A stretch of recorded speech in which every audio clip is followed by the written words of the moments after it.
कांग्रेस 10 सीटों को लेकर के कह रही है कि कम मार्जिन के कारण से कांग्रेस के जो 10 विधायक थे वो हार गए, और वो इसलिए हार गए क्योंकि फर्जी वोट बनाए गए थे। अब उन विधानसभाओं को लेकर के जब हमने रिसर्च किया कि जो हार जीत का मार्जिन है वो क्या कांग्रेस को जितवा सकता था, पहले का जो इतिहास रहा है उन विधानसभाओं का वो क्या कुछ रहा है। लेकिन बड़े मजे की बात यह है कि उनमें से कुछ ऐसी सीटें मिली जिन सीटों पर पहले भी जो हार जीत का जो रहा है आपस में एक अंतर, वो अंतर कम वोटों को रहा है। अब वो इत्तेफाक है या फिर यूं कहें कि ये जो फर्जी वोट का मामला है ये पहले से ही चलता आ रहा है। मैं चाहे दादरी विधानसभा की बात करूं या फिर मैं सफेदों विधानसभा की बात करूं या फिर मैं राय विधानसभा की बात करूं, इनके जब मैंने डाटा पिछले चाहे 2009 के हैं, 14 के हैं, 19 के हैं या फिर अब 24 के हैं, उनकी जो हार जीत का जो फासला है उस फासला में थोड़ा ही अंतर है, ज्यादा नहीं है। उनमें असंख्य विधानसभा भी है।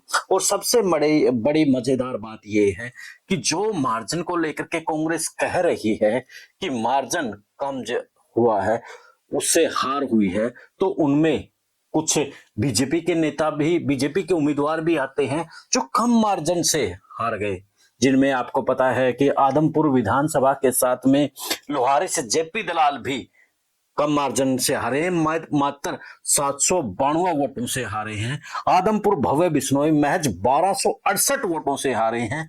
रोहतक से मनीष ग्रोवर महज 1341 वोटों से हारे हैं। वहीं सडोरा से बलवंत सिंह महज 1699 वोटों से हारे हैं। तो वहीं पंचकुला से जो ज्ञानचंद गुप्ता हैं वो 1997 लगभग वोटों से हारे हैं। तो अगर ये जो मार्जिन कम था तो फिर यहां पर मार्जिन क्यों नहीं बढ़ाया गया? सवाल यहां पर भी कांग्रेस के कई दिग्गज खड़े कर देंगे कि यहां जो पर फासला था वो ज्यादा था, वो कम रह गया और जीतते जीतते वो रह गए। यानी कि हर जगह अपनी बात मनाई जा सकती है।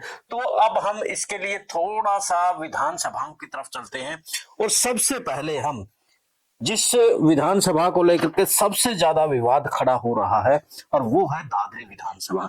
दादरी विधानसभा चलते हैं और हम सबसे पहले 2009 के जो डाटा है उसके ऊपर बात करते हैं। 2009 में भी वहां पर जो हार जीत का मार्जिन था वो कम रहा है, 14 में भी कम रहा है, 19 में भी कम रहा है और 24 में भी कम रहा है, जबकि वहां पर कांग्रेस का जो वोट प्रतिशत है वो बढ़ा है।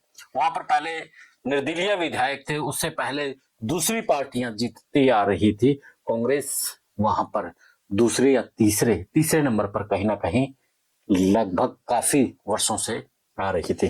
तो एक बार हम 2009 के चुनाव की तरफ चलते हैं। सतपाल सांगवान जो कि हज का उस समय जब कुलदीप बिश्नोई ने अपनी पार्टी बनाई थी और उनके जो विधायक जीते थे उनमें से एक विधानसभा दादरी भी थी और वहां से जो सतपाल सांगवान थे वो चुनाव जीते थे और जो हार जीत का मार्जिन था वो महज 145 वोटों का था। तो समझ सकते हैं दोस्तों कि दादरी को लेकर के जिस तरीके से अब वाद विवाद खड़ा हो रहा है, उस वक्त भी 145 वोटों का मार्जिन से सतपाल सांगवान विधायक बने थे दादरी से। तो उस वक्त जो वोट कुल मान्य थे तो 98,462 थे। सतपाल सांगवान जो वोट लेकर के जीते थे 27,790 और वोट शेयर उनको जो हुई थी वो 28.22%। इसके बाद जो दूसरे नंबर पर थे वो INLD के राजदीप थे जिन्होंने 27,645 वोट प्राप्त किए थे। जो वोट शेयरिंग थी वो 28.08% थी। कितना फासला वो आप देख सकते हैं। तीसरे नंबर पर मेजर नृपेंद्र थे जो कि INC यानी कि कांग्रेस से वो तीसरा नंबर पर थे और उन्हें महज जो वोट मिले थे वो 26,368 वोट मिले थे। यानी कि उनका भी वोट प्रतिशत की बात करें तो 26.78 यानी कि 78% वोट मिले थे। तो वहीं जो बहुजन समाज पार्टी से एक और वहां उम्मीदवार खड़ा था, वो भी 3156 वोट ले गया था, यानी कि महज 145 वोट का वहां पर फासला रहा था। इसके बाद मैं 2009 और 2005 का भी इसमें मैंने डाटा कलेक्ट किया है। 2005 में जो नृपेंद्र यहाँ पर 2009 में तीसरे नंबर पर है, वो चुनाव जीते हैं, यानी कि उस वक्त वो 29,164 वोट लेते हैं और उस वक्त सतपाल सांगवान 27,874 वोटों के ऊपर अपनी जो मामला है उनका रह जाता है। तो जीत का अंतर 1290 वोटों का था। और वहीं विजय प्रकाश जो कि INLD से थे, वो 18,728 और सोमवीर सांगवान उस वक्त भी निर्दलीय लड़े थे, 14,653 वोट लिए थे। यानी कि 2005 की बात करें या फिर हम 2009 की बात करें, तो जो हार जीत का मार्जिन है वो महज कहीं 145 का है, कहीं लगभग 1000 से पार है। अब हम चलते हैं 2019 की तरफ। 2019 में वहां पर सोमवीर सांगवान जो कि खाप की तरफ से खड़ा किया जाता है, विधायक बन जाते हैं और उनका भी जो हार जीत का फासला था वो कम ही था। तो सतपाल सांगवान उस वक्त JJP में थे और JJP में उन्हें जो वोट लिए थे वो 29,577 वोट लिए थे। तो बबीता फोगाट उस वक्त BJP की उम्मीदवार थी, उन्होंने भी 24,786 वोट लिए थे और मेजर नृपेंद्र सिंह वहां पर कांग्रेस के उम्मीदवार थे, उन्होंने भी 8,022 वोट लिए थे। दोस्तों इसमें एक बात और मैं बता देता हूं, जो कांग्रेस 8,022 वोटों के साथ 2019 में खड़ी थी, वो 2024 में आकर के 63,611 वोट ले लेती है। यानी कि एकदम से कितने वोट प्रतिशत, कितना वोट कांग्रेस वहां से खींचती है।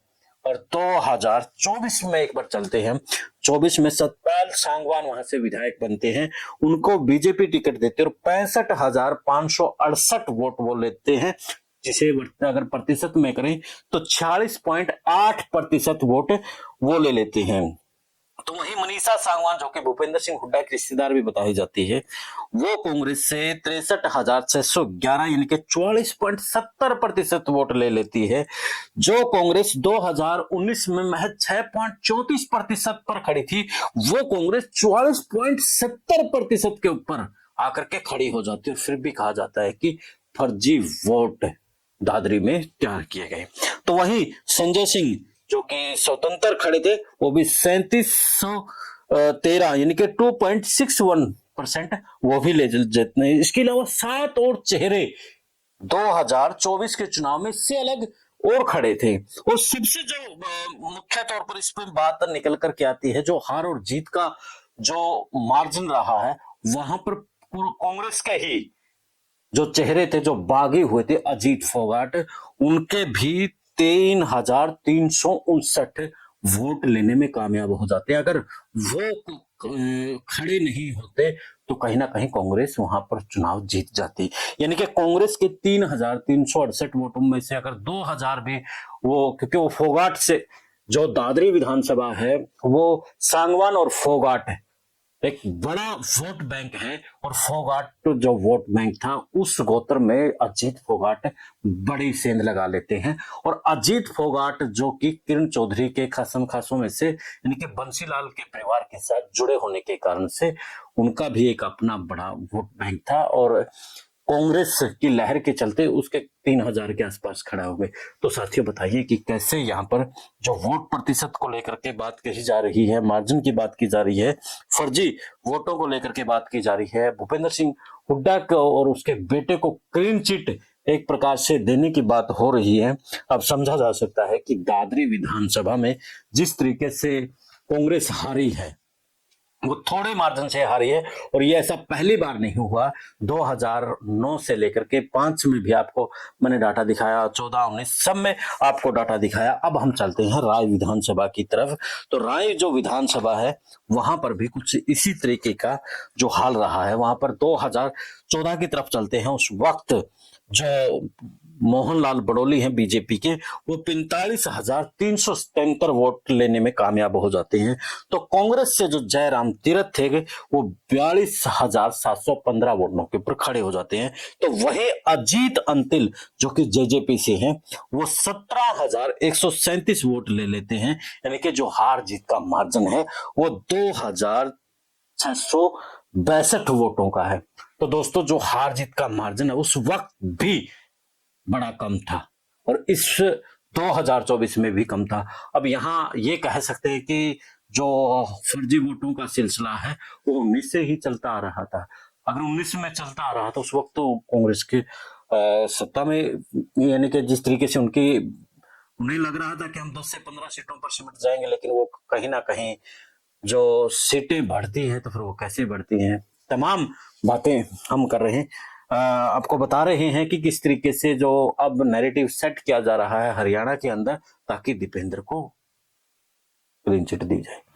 सच आगे 2024 में जो कृष्णा गहलावत थी उसे 64,614 वोट लेने में कामयाब हो जाती है और जय भगवान जो कि कांग्रेस के उम्मीदवार थे वो 59,941 वोट लेने में कामयाब हो जाती है, यानी कि 4,673 वोटों का यहां पर मार्जिन रहता है। तो दोस्तों समझा जा सकता है कि जो हार जीत का मार्जिन है राय विधानसभा में वो कितना है।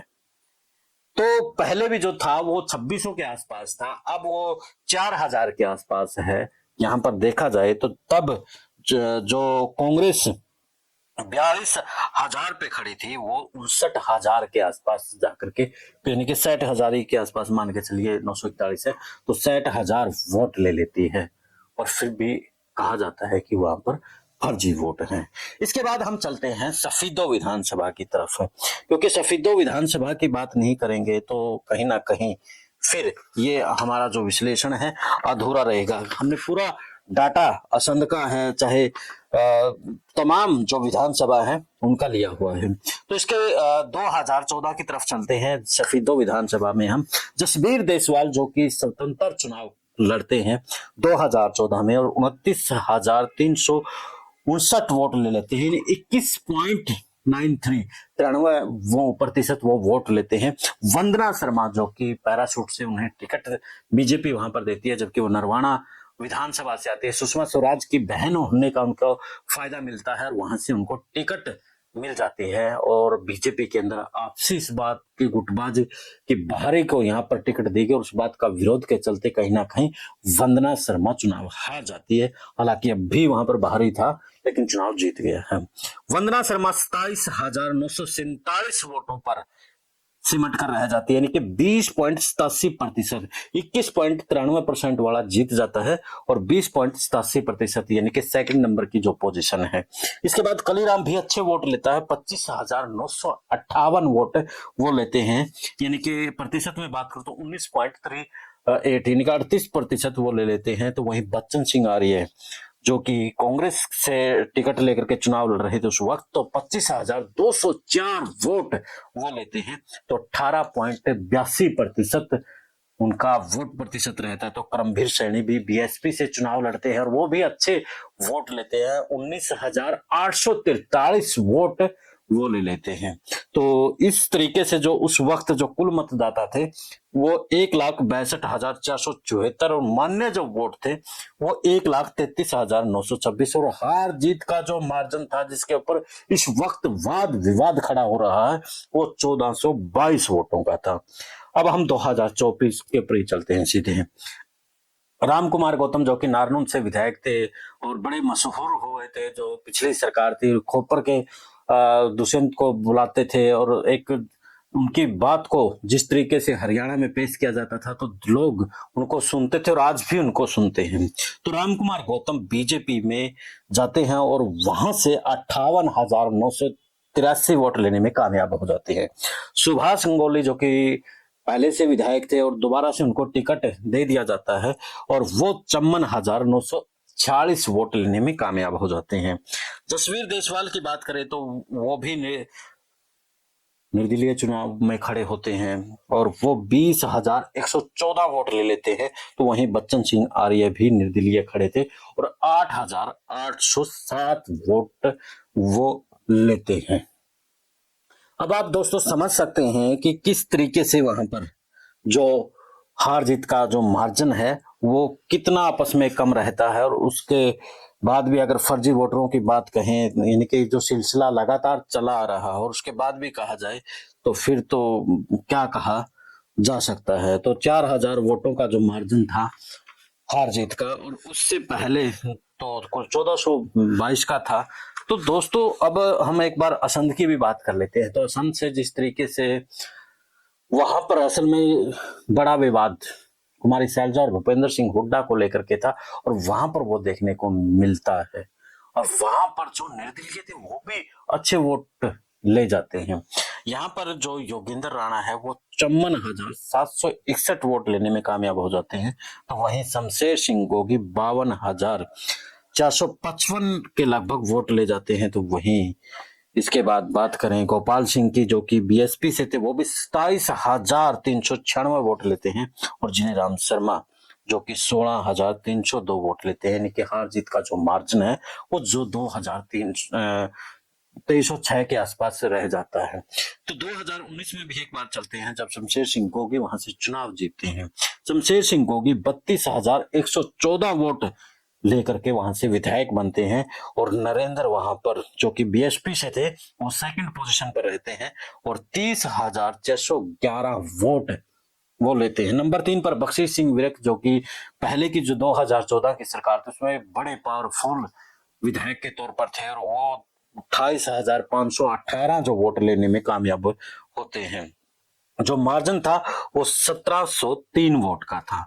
यानी कि जो 2306 वोट लेकर के अब की बार जीता है और पिछली बार वो 1703 वोटों का मार्जिन रहा था। तो साथियों अब आप बताइए कि किस तरीके से फर्जी वोट यहाँ पर हुए हैं। हो भी सकते हैं।